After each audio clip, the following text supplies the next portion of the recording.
हम बाहर खड़े होकर के दर्शन करते हैं। पद्म पुराणकार बताते हैं पवित्रारोपण के विधान में, पवित्रा जो आरोपण करते हैं ठाकुर जी के श्रीकंठ में, उनको जो फल प्राप्त होता है वही फल दर्शन में भी है। अब जो मेरे पास समय है उसमें मुझे जो मुख्य कहना था वो कहूँगा, तुलसी की महिमा सुनाऊंगा, क्योंकि तुलसी हमारे जीवन में हमारे साथ एकदम सटी हुई है और उसका हमको रोज काम पड़ता है, तो हम उसके साथ रहते हैं, इसलिए तुलसी जी की कुछ बातें आपको बताऊंगा। लिखा है, शंकर भगवान के मुख से ये तुलसी महिमा बताई गई पद्म पुराण में। लिखा है कि तुलसी का महात्म्य भर सुन लेने से जन्म मृत्यु के चक्कर से हम छूट जाते हैं। जन्म से लेकर मृत्यु तक पर्यंत जितने भी पाप हुए हों, केवल तुलसी महात्म्य सुनने से नष्ट हो जाते हैं। सुनिए, लिखा है, तुलसी का पत्ता, फूल, मूल, शाखा, छाल, तना और मिट्टी आदि सभी पावन है। तुलसी संभवम सर्वम पावनम मृत्तिकादिकम। जो तुलसी काष्ठ का चंदन श्री कृष्ण को अर्पण करता और उनके श्री विग्रह में भक्ति पूर्वक लगाता है, वो सदा श्री हरि के समीप रमण करता है।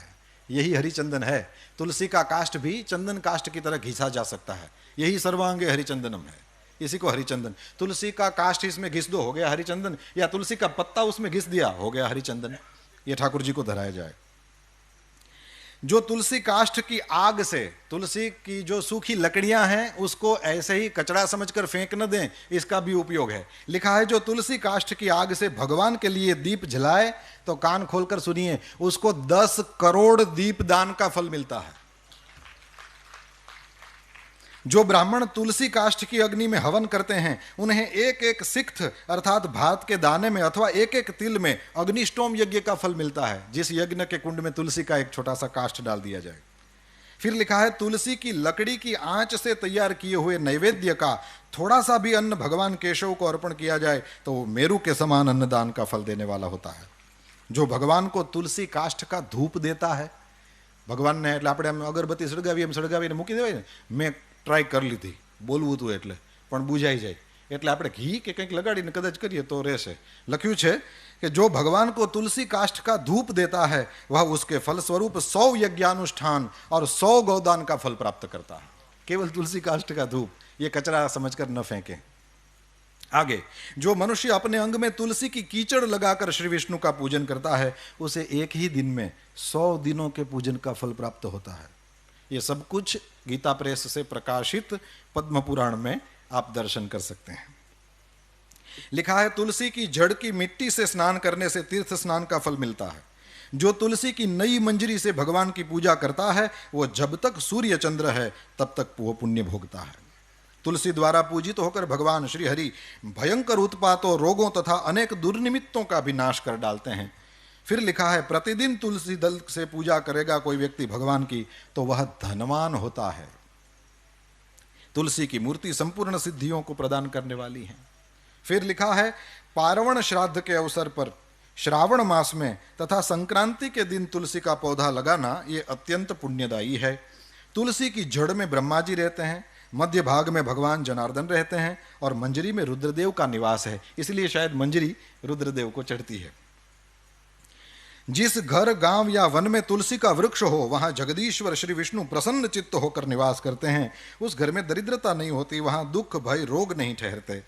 जहां तुलसी की सुगंध लेकर हवा चलती है, वहां की 10 दिशाएं और 4 प्रकार के जीव पवित्र हो जाते हैं।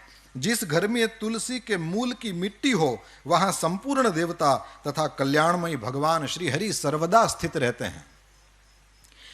विशेषतः, अब ये थोड़ा अनजान सा लगेगा पर सुनेंगे तो बड़ा आनंद आएगा। लिखा है, विशेषतः शिव मंदिर में यदि तुलसी का वृक्ष लगाया जाए तो उसमें से जितने बीज तैयार होते हैं, मंजरी और मंजरी जब सूख जाए तो उसमें से बीज तैयार होते हैं, उसी को बो दें, आपको कहीं उसके पौधे लेने जाने की जरूरत नहीं। अपनी ही तुलसी से बार बार आप अपना तुलसी का पौधा नया कर लेंगे।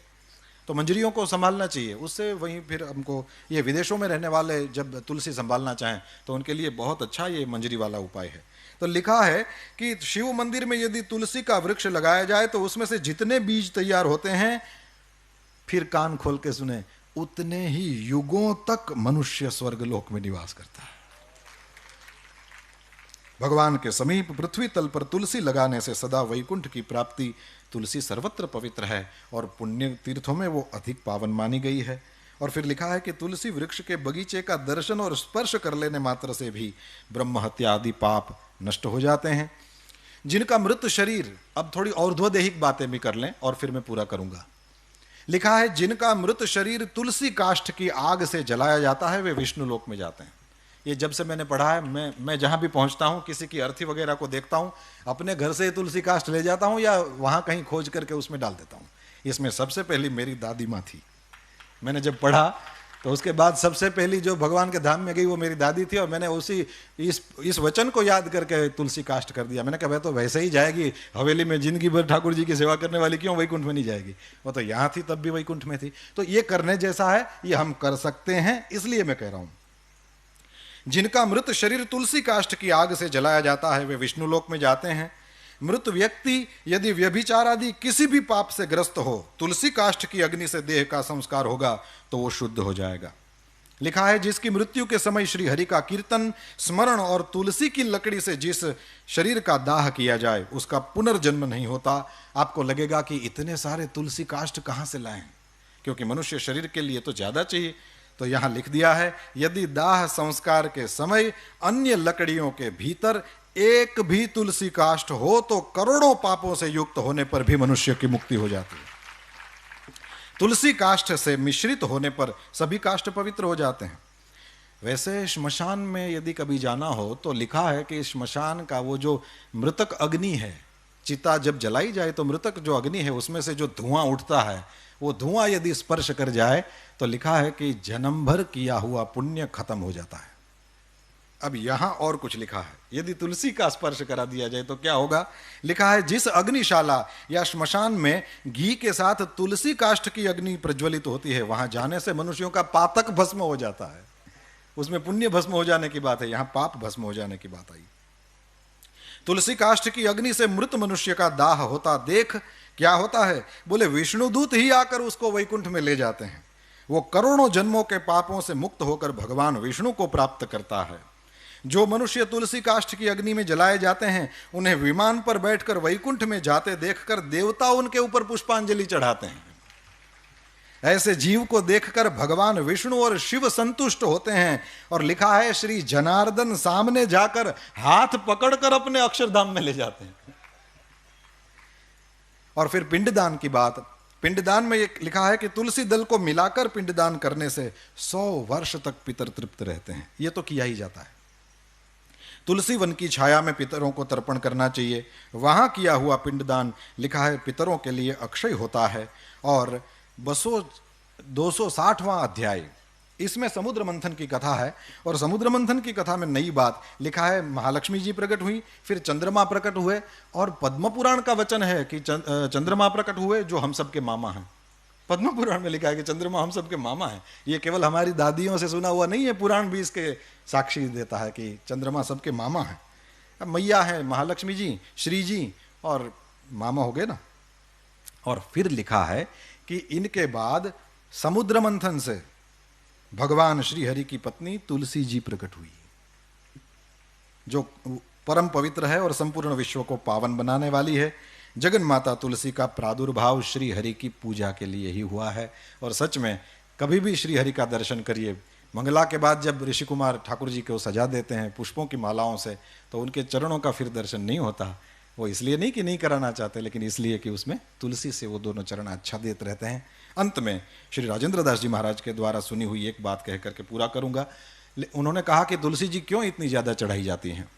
बोले इसलिए चढ़ाई जाती हैं कि तुलसी की जो मंजरी होती है, उस मंजरी में सफ़ेद छोटे छोटे फूल होते हैं, उसमें से कोई सुगंध आती है।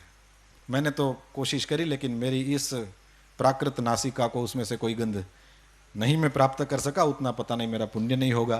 पर उसमें से जो सुगंध आती है, महाराज जी ने कहा, श्री राजेंद्र दास जी महाराज ने कहा कि वही सुगंध श्री राधा जी, श्री श्री जी के शरीर से आती है, और इसीलिए ठाकुर जी को तुलसी जी ज़्यादा पसंद है।